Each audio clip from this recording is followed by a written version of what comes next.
Basilio respected Robinson's in-the-ring ability, but could care less for his antics outside of the ring. He was in love with himself. He was arrogant, a real egotist, and thought that nobody was better than him, and everybody had to get down on their hands and knees for him.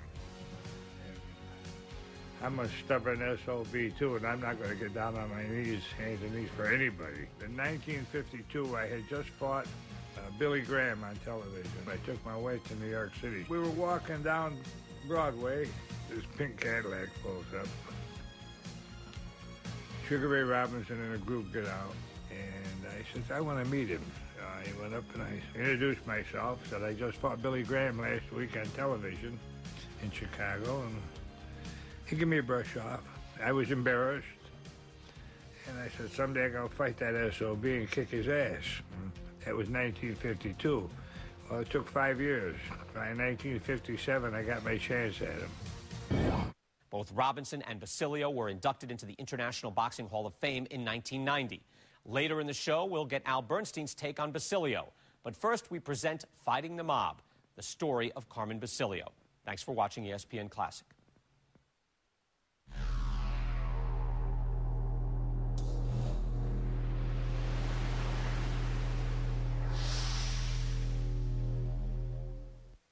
The champion from Canastota, New York, Carmen Basilio. Basilio was that good that he had problems. The fight game wasn't always honest. You faked the knockout, isn't that correct? Yes, sir. Quit that dirty, rotten game, she said. I think boxing is the swill barrel of sport. Racketeers controls the so-called sport of boxing. Frankie Carbo was a professional hitman. Mr. Gray.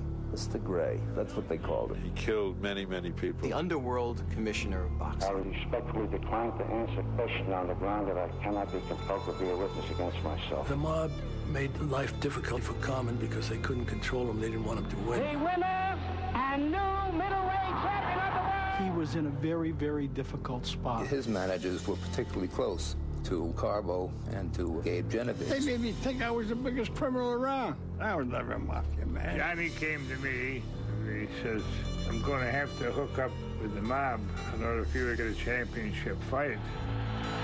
And I refused to give anything up. They started to refer to Basilio as the man of courage.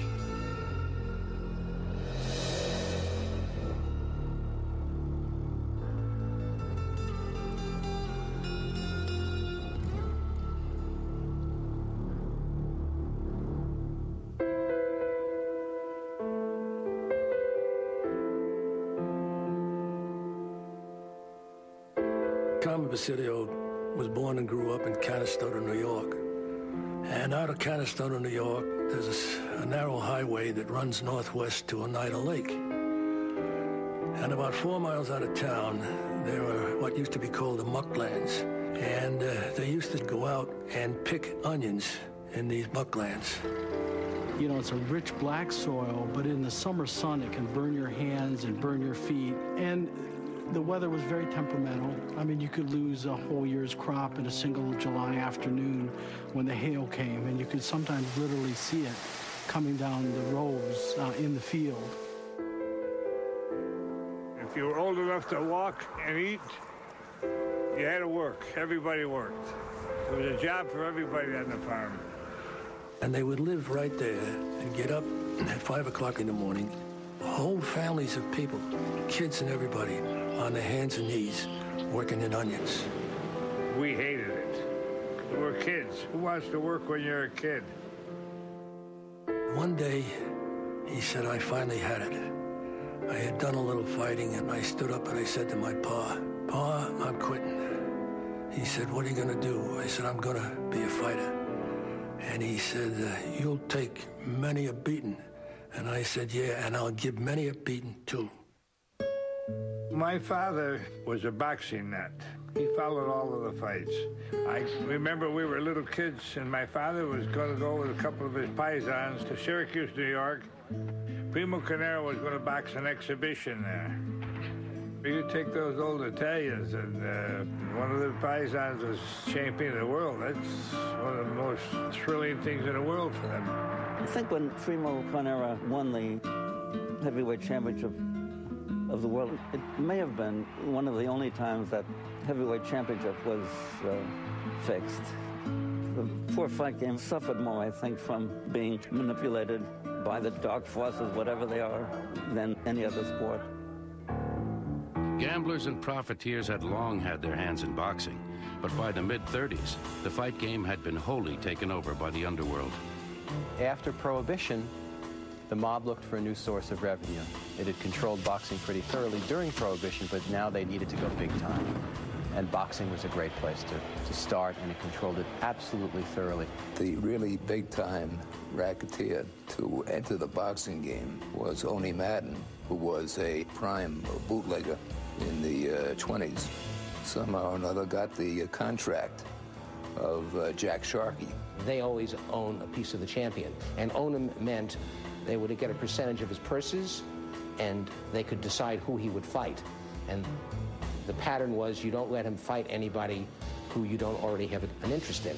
If anyone could succeed at swindling prize fighters, it was Paul John Carbo, alias Frank Fortunati, alias Frank Tucker, alias Jimmy the Wop.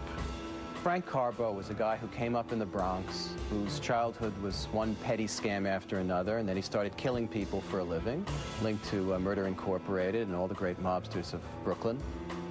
His first homicide was a case where he was shaking down cab drivers in the Bronx.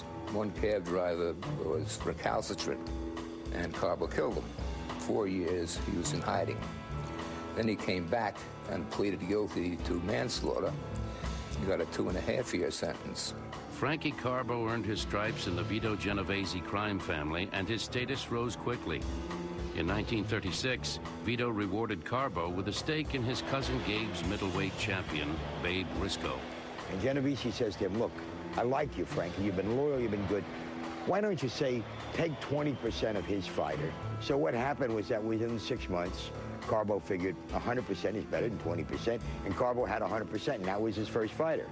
From there, he began to get more and more into boxing, and he became the underworld commissioner of boxing. If you said Carbo to someone in boxing, they'd go like this.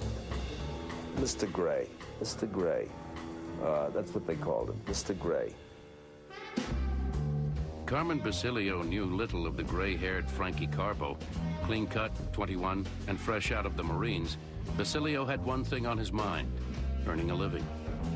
Somebody said to me, you want to make $50? I said, how do you do that? He said, fight a professional fight in Binghamton, New York.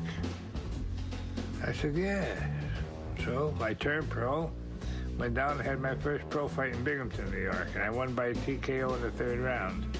After about my 3rd or 4th pro fight, I come home and my eye was all black and blue and closed. My mother, she had a fit. You quit that dirty, rotten game, she says. Mary Basilio was more astute than she knew.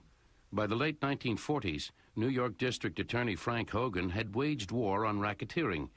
He thought he struck gold the night Jake LaMotta gave up against Billy Fox. LaMotta was a wonderful fighter that couldn't get the title shot that he wanted. And the mob came to him and said, look, you play ball with us and you get the shot. At the time, the mob was building up a guy by the name of Billy Fox. Turned out to be not that great of a fighter. Billy Fox had a record of 43 consecutive knockouts, all fixed, I would imagine. So LaMotta said, okay, if I get the fight, I'll take the dive. Madame Parker writing said that the sound of splashing water was heard in Madison Square Garden last night, you know, as LaMotta took his dive. Here's a guy who knew the difference between right and wrong then, but it didn't influence him very much. Besides the promise of a title shot, LaMotta allegedly received a $100,000 bribe, but District Attorney Hogan had no proof. To the dismay of big-time Broadway bookmakers, Frankie Carbo and other mobsters made a killing on the fight. The scam caused enough of a stink that the New York Boxing Commission fined LaMotta $1,000 and suspended him indefinitely. LaMotta was a street kid. Grew up in Lower East Side, went to the Bronx, fended for himself. Basilio, grew up in Canastota, New York. Had a family, upbringing, do the right thing, and he didn't have to look toward the mobsters. Carmen Basilio was a man with honor, a man of integrity. I always thought of him as the honest onion farmer. are we wearing these outfits? I thought we should practice our Irish step dancing to celebrate the St. Patrick's Day season.